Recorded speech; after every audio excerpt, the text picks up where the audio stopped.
Air mata tak bisa dihindari lagi, mengalir deras, tumpah dari sepasang matanya. Ia pasrah, larut dalam ketidaksadaran. Lalu Mamo berusaha bangkit dari curah air matanya, berusaha tetap tenang dibakar nyala api perasaannya, berusaha melepaskan cekikan kalimat-kalimat yang tersumbat di tenggorokannya. Tapi kembali ia dihempas ke dalam pergolakan antara ruh dan hatinya, hingga kedua matanya mengering, tak mampu mengeluarkan air mata lagi.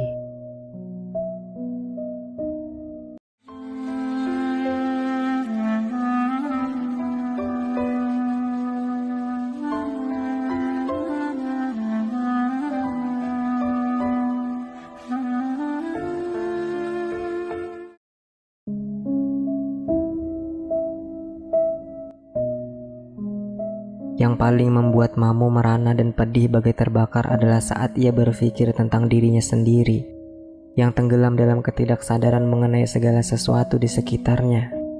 Ia tidak merasakan keberadaan dunia, panorama alam, dan orang-orang di sekitarnya.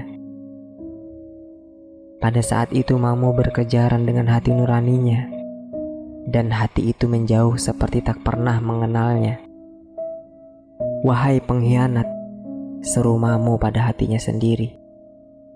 "Katakan padaku, apakah kau masih ingat di suatu ketika kau berjanji dan bersumpah kau akan tulus dan teguh memegang janji?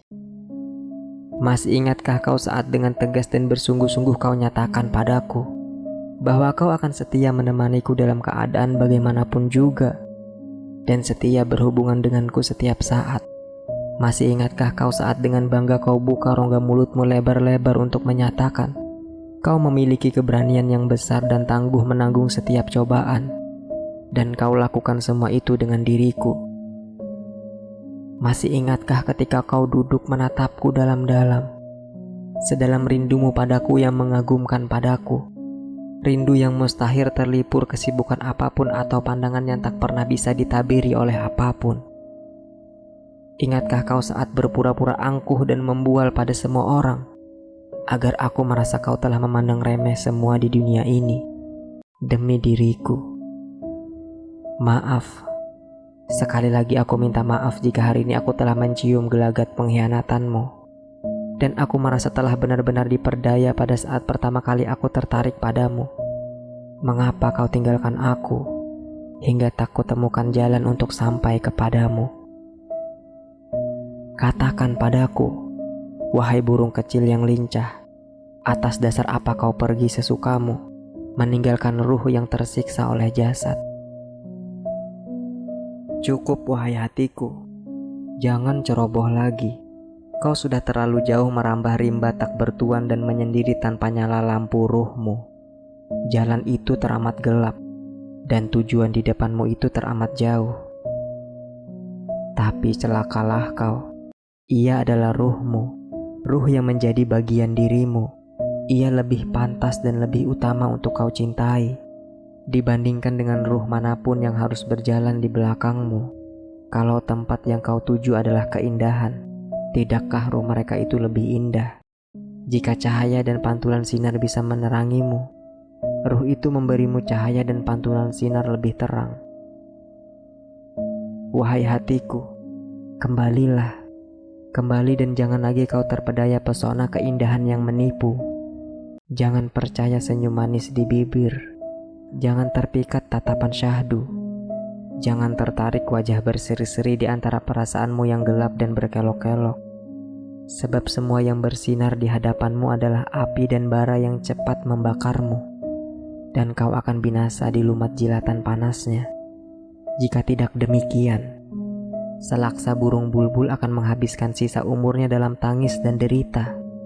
Di antara semak belukar dan bunga-bunga, nasib mereka tak akan pernah berbeda dengan kupu-kupu yang terhempas di tengah kobaran api. Tubuhnya kurus kerempeng, hangus terbakar api yang menyala-nyala. Lalu setelah itu ia akan menyerpih, menjadi humus kering yang berterbangan di antara bunga-bunga dan dahan-dahan pepohonan. Wahai hatiku, kau ceburkan dirimu ke dalam arena cinta dan berbagai nikmatnya. Padahal tempat tujuanmu adalah kejernihan dengan segala nikmat kedamaian yang menyejukkan. Tapi aku sudah tahu seluk-belukmu dari para tabib penyakit yang menyatakan bahwa kesembuhanmu terletak pada pengekangan diri dari tempat-tempat hawa nafsu dan keinginan tumbuh dan berkembang dengan cara berlatih keras. Mereka juga mengatakan bahwa penyakit itu sendiri adalah anugerah kenikmatan di balik keinginan-keinginanmu. Obatnya tak lain adalah kepahitan yang tak kau sukai dan selalu kau keluhkan itu. Wahai hatiku, bagaimana aku harus mengatakan sesuatu yang aku ingin katakan? Sebab aku memandang dirimu sebagai pengatur diriku. Kau bisa memalingkan perhatian dari pembicaraan dan suara-suara, seolah-olah suatu ketika kau tidak akan bisa mengenal pemilik suara dan harapan ini lagi. Tak lama kemudian kalimat-kalimat itu menyalakan api di hati Mamo yang merana. Uapnya naik dari ujung jantung hingga ke ujung kepalanya, seolah-olah asap yang mengepul sangat panas. Begitu cepatnya uap itu menumpuk laksana awan tebal di tengah hari yang hujan. Air mata tak bisa dihindari lagi, mengalir deras, tumpah dari sepasang matanya. Ia pasrah, larut dalam ketidaksadaran. Lalu Mamo berusaha bangkit dari curah air matanya, berusaha tetap tenang dibakar nyala api perasaannya, berusaha melepaskan cekikan kalimat-kalimat yang tersumbat di tenggorokannya. Tapi kembali ia dihempas ke dalam pergolakan antara ruh dan hatinya, hingga kedua matanya mengering, tak mampu mengeluarkan air mata lagi.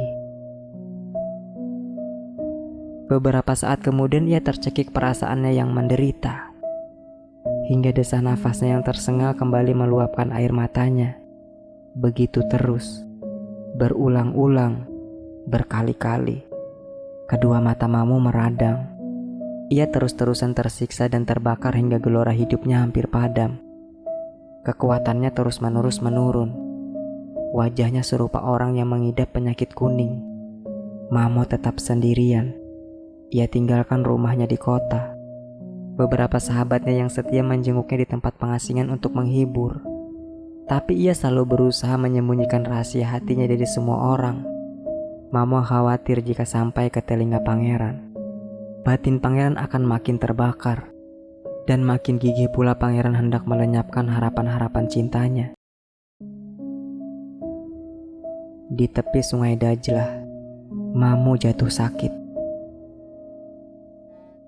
والشوق بيبات يا حبيبي في حضني ساعات وساعات لو زاد الشوق ما ينامنيش